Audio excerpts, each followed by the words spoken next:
He asked him who he was. He swung his sword without waiting for an answer, and Xian apologized to him, warning him that it was nothing personal. Still, he had to take action, so he turned it around, and Xenon's eyes widened. And the next moment, the protagonist punched him, throwing him high into the air. Xenon fell stuck in the ground, and all the knights were afraid that Xian slammed him into the ground, like that. Alita was wondering why the protagonist was against these warriors, since these guys were supposed to be his former comrade. His clan noticed that Xian was part of the Devil Empire, and ordered the others to get rid of him right away. He looked thoughtfully at the knights running towards him, surprised that they were not going to retreat, even after the death of their commander. In this case, he had no choice, and although he did not want to, he entered the battle. He, throwing the soldiers in different directions, asked them not to be offended by him and not to be angry. He continued to apologize, since they did not really want to do it, and this only made the knights more terrified, begging him to stop apologizing if he was going to kick their asses in the end. After some time had passed, Xenon managed to get up, screaming in pain. He called Siona's name and then suddenly shuddered when he saw the state of the other knights. He assumed that it was impossible, since an unarmed man had single-handedly dealt with an entire army. He assumed that this was how he had looked a foot ago and remarked that he was lucky, but suddenly he recognized those movements, remembering the hero from Thepist, because it reminded him of him at the moment. Xian noticed that he was awake and admitted that he was quite strong. He apologized to him, warning him that he needed to sleep a little more, and Xenon looked at him in horror, trying to make him stop. The protagonist concentrated energy near him himself, preparing to strike, and before Xenon finished speaking, he slammed him into the ground. He repeated that it was nothing personal, and suggested that the soldiers live in peace. However, he also warned that they would be in trouble if they raised a hand against him. The clan watched in horror as the army was defeated, since neither the knights nor the mages could do anything to Xian. Heckled him a devil swordsman, and wondered where he came from. The protagonist, meanwhile, approached Alita, assuming that the knights were no longer a threat. He noticed that she was still sitting in one place and asked if she would be here all day. She was not going to do so, and tried to get up, and then they began to leave.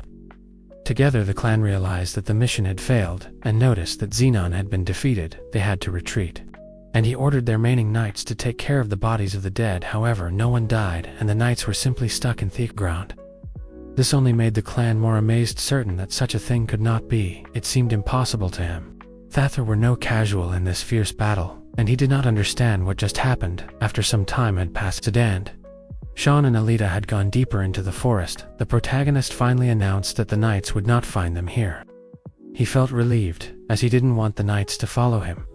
Side effects of the spatial shift were stronger, and his combat energy was now at N, and his mana was negligible compared to his previous level. He wondered how long it would take him to return to his previous form, but was distracted by Alita groaning in pain. He noticed that she had broken her arm, and she sighed, but realized that she was very lucky, because in reality, it could have been much worse. Despite this, she was shaking in pain, and Xian did not understand why she was happy about it. She seemed strange to him, and yet he soon made a bandage for her, hoping that it would help. Alita thanked him, but he had no problem with helping. She decided that in this case it was time for her to go, and began to leave, and the protagonist asked in confusion where she was going. He assumed that they should go together, and also didn't understand how she was going to get out of the forest with a broken arm. She calmly she would just be careful, but it wouldn't help in the end. Xian decided that he would help her, since he would be partly to blame for what happened, and besides, he couldn't afford to leave a wounded person. Alita thought about it then agreed, and decided to trust him. In this case, Xian was shocked that she thought for so long before saying this, and then he told her to call him by his first name. She immediately agreed, and he asked what she was going to do next. This question was related to the fact that she was exposed, so it was not safe to stay here. She thought about it, remembering that the closest village was Gorum, but they were most likely already looking for her there. That is why they were going to just cross the mountain, and then get to the trading city of Kagan. Sometime later, in the palace of Lilin Empire, the first ruler of the Lilin Empire was studying a book, but was distracted by someone. Wakat's attention. A servant informed him that news had arrived from a detachment from Mount Defin, Lilin Vascurius. about what had happened a little while later. He went down from the library to the dungeon and used magic tupin. The door then went further into a room where there were a large number of books and various experimental instruments. Before Lilin could do anything, he heard someone calling him. He turned around, looking at the man who had admitted to hating him. He was outraged that he still called himself a hero. After that, he sat on a magic circle chained to the wall, and Lilin noticed that these 2 weeks had not done him any good. He did all this to him because he was a descendant of Lusklan, and suddenly he asked the man if he knew why the color of the magic circle under his feet changed color. The green color signaled the completion of the magical transformation process.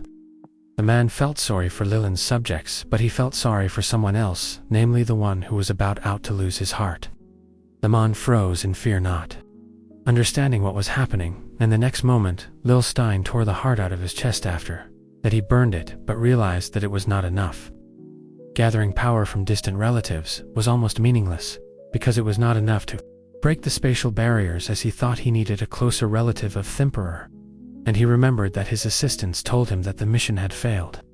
They were struck down by an unknown man who had dark hair and black eyes, and looked like a representative of the gallant race. He imagined a person matching the description, and that person was Sean. However, he pulled himself away from these thoughts because Xian could not cross the dimensional gate, and it was simply impossible. Sometime later, the protagonist and Alita had already arrived in Kagan City, and Sean was surprised by this. Previously, when this city was part of one empire, at Waskoud South Seenum, he did not even immediately realize that this was the same city. In fact, he missed it very much since he lived here in the past, and Alita was surprised by this. The protagonist confirmed this, remembering that this city was a center of trade, and explained that it was easy to hide here due to the large flow of people there.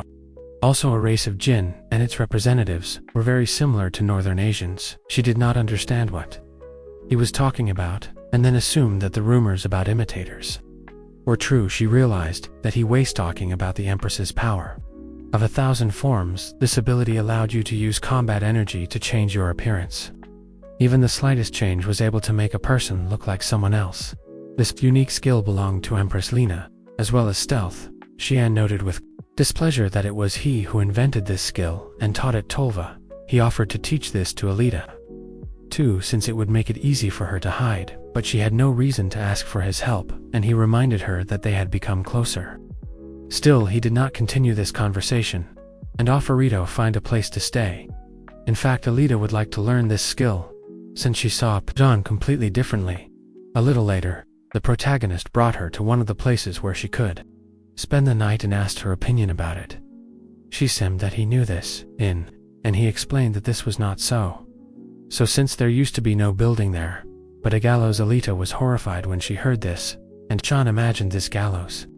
Noticing that this place had changed a lot, he recognized Tanner, and then offered to go to this inn since they had already come. Alita was scared, assuming that there could be ghosts there, but Sean did not calm her down, since if there were ghosts then, he would be able to see his old comrades there eventually. They entered the hotel, and after the necessary contract was concluded, the owner handed them the key. He was very tired of the service industry, and was very angry, and the protagonist did not understand the reason for this. Alita later explained why this happened, and Sean was her offended when he realized that he had been disrespectful to this man all the time. Alita confirmed this, warning that no matter how legendary a hero Sean was, one should not forget about the rules of decency. She herself did not mind, but the man at the reception was much older than the protagonist. He understood that Alita was right, but this was because he almost never communicated formally in his native language, and so he habitually began to address everyone as acquaintances. He realized that he was rude to Alita too, but she warned that it was late, and so she offered to communicate. As before, Sion was very sorry about this, but she warned him that there were more important things to do since they had already reached Kagan. She wondered what he was going to do next, and he told her that he needed to settle in, so he planned to stay with Alita. For a while he wondered if she would be against it, and she said that she really did not agree. He thought it was rude, but Alita told him that she was not the only person in this city, and besides, she was a wanted person. This meant that it would be worse for the protagonist if he stayed with her, and if he continued, whether she would have to question every time why she agreed. she was sure that he understood that she had no good. Ryosanto, take him with her. She had admitted that this was true, but there was something else, and he did not want to say it. But no, he had no choice. The thing was that without him, Alita would be caught right away, and she was amazed, and he explained that if you use magic to summon someone from another world, the energy of the transition will be very strong. No one summoned him. He came on his own, so most likely no one in this world knows about his appearance. However, the magic off crossing the gate of the dimension leaves certain traces, so every time they move, a small amount of energy is released, causing vibrations. While they were leaving traces, they continued to be chased, and Alita was horrified that they were still leaving traces, since this meant that escaping was completely pointless. Sion reassured her because yesterday he had only arrived, so he could not do anything, but now he had already blocked the vibrations with magic. While the magic was active, no one would find them, but the magic had to be renewed. Every days now, Alita understood why she needed him, but she wondered why he needed her, a question that surprised Xian. Sometime later, in the capital of Delry, Lust and Empire, Xenon begged to be allowed to restore his honor. He was going to clear his name, and promised in Darwin that he would get those damned wicked people at any cost, and Darwin thought about it, and then asked if Xenon really thought that was the point. The thing was, even the Emperor had not punished those responsible for the mission's failure, and Xenon was going to return to the battlefield with an inexperienced army, but he was sure that a knight who failed to carry out an order could not be forgiven, and he believed that a true knight must clear his tarnished name, and Darwin was amazed that he had not forgotten what a true knight was, and in the end he allowed him to restore his own honor. Xenon left thinking that these people would need money to survive, and they were both swordsmen, so they would most likely work on occasional assignments. They were heading to the trade city of Kargan, and there was only one job opportunity there, so he decided to pretend to be a customer and find out what assignment they had accepted. Now he needed to track them down, but he really had little interest in the Emperor's family and wanted to check out the unknown guy he had met. No matter how he looked, he forgot that he looked too much like a savior from another world, and though it was impossible, he still assumed that it was him. He needed to confirm this for himself. Sometime later, Ted Barcelona returned to the mansion, and Lure greeted him. Ted thanked him for that. Anthan noticed the people he had spoken of. They were the hired swordsmen Kargan had spoken of, namely Alita Relin and Schonstein. Alita was surprised when she noticed that the protagonist had settled on the name Sean, and he explained Thoth had simply chosen a similar name, so that if she accidentally said his real name, no one would notice. Lured told Ted that they were both swordsman warriors who could use fighting energy, were divided into 6 ranks. This was the Zera rank, and these fighters were able to use fighting energy to increase the level of physical characteristics. The warrior rank was able to imbue iron with fighting energy and create special weapons, and most swordsmen possessed rank. Those who reached the knight rank were able to imbue equipment with fighting energy, and those who reached the master rank were able to imbue any weapon with fighting energy, including non-metal ones. Those who were able to imbue air with energy to create a blade possessed the god rank. However, in the history of Tanner there were only a few people who were able to completely control fighting energy, and Sean was among them. He had once reached the rank of a deity, but due to the spatial displacement, he had lost his combat and magical energy. He was disappointed Thoth was now at such a low rank, since he was a warrior rank, but Ted thought it was amazing for such a young guy. He was happy to welcome them here. Their party was leaving tomorrow, and now they needed to gain strength. Sion soon fell tiredly onto the bed, since earning money was very difficult, and being a mercenary fighter was not easy. If everything was as before, he would simply rob the nearest estate. Alita was surprised that the heroes also steal, and the protagonist said that the girl he loved was a thief. It was a love story of people from different worlds, and it was a dangerous love, and yet they did not steal for nothing because it had a serious justification. All the nobility of the empire in those days was very evil, but now it would be difficult to pull off, and this meant that there was no choice, and he would have to earn an honest living by cutting people and splashing their blood.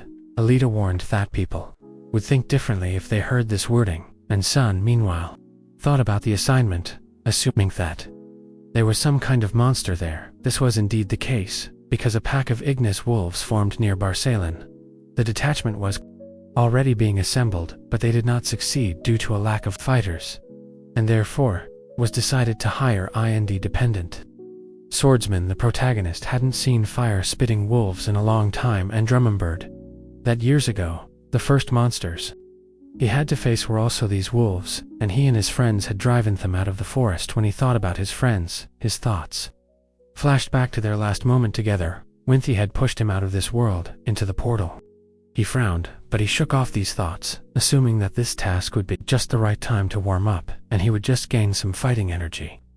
Lita wondered if he was her that he had lost all his strength since he had defeated her with a wooden spoon and had easily dealt with a squad of knights. Sihan had said the same thing since he had needed a spoon to defeat Alita. And that made him much weaker. He might be right, but it was driving Alita crazy. The protagonist noted that lack of energy he still had experience, because even if the international champion was lower in level, it did not mean that he would lose in battle. Alita did not understand what he was talking about, but he did know to explain, but simply suggested that she lie down and return to her room. When the morning came, Ted warned that the monsters would pay for daring to encroach on his territory.